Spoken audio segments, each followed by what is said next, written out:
So we are on our third example learn how to use graphic calculator to graph different functions. So here we have this function f of x is equal to 0.2x cubed minus 0.8 x squared minus 4x plus 9.6. So as I told you earlier, you have to use this y equal to button on your calculator. If when you press this, you see something like that screen. So you can plot more than one equations. Right now we just have one equation.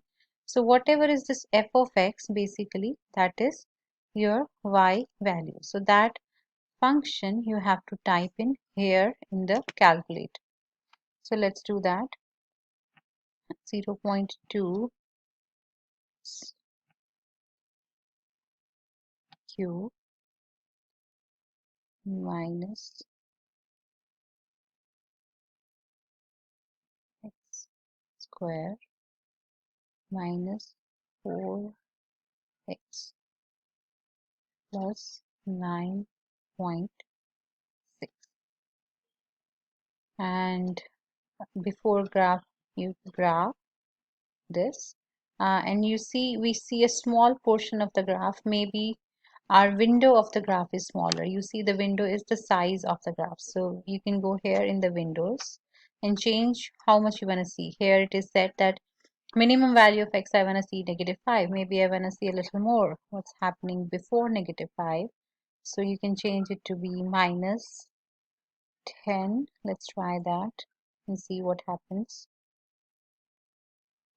And y minimum I want to see again -10.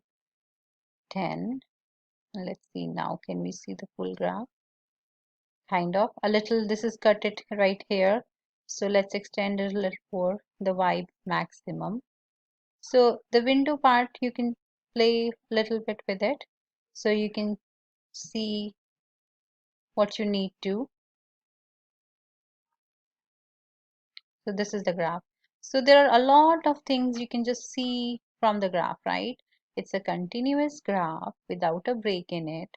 It's cutting x-axis as 3 points. This is 1, this is 2, and this is 3. 3 points, yes. It's cutting y-axis at this point. So you can kind of read x-intercept and y-intercept from there. So use the calculator and practice with it. There are a lot of things there are in this here. If you press second trace, it tells you a lot of values where it intersects and maximum value of the function and the minimum value of the function.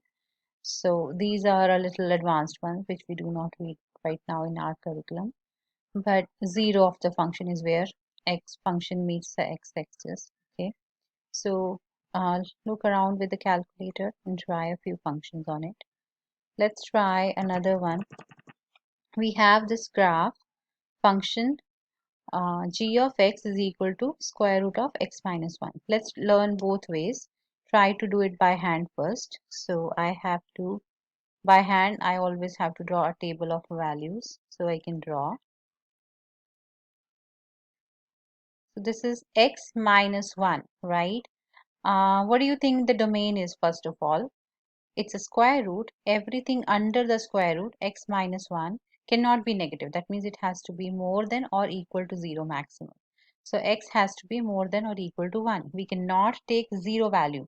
What do you think will happen if we take 0? If x is 0, then y will be square root of 0 minus 1, which won't be true, right? We cannot find square root of -1. That will be completely wrong. So that's why we will go ahead and find the domain first. So the domain says x has to be more than 1, right?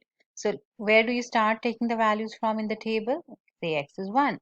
Y will be square root of 1 minus 1, which will be 0. Let's say x is 2. Square root of 2 minus 1, which will be 1. Let's try 3.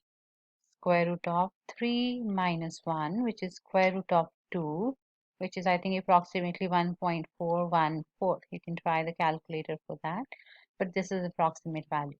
So we have 3 values. Let's see. We have this R graph. So graph starts from 1, 2, 3, 4, that's x-axis.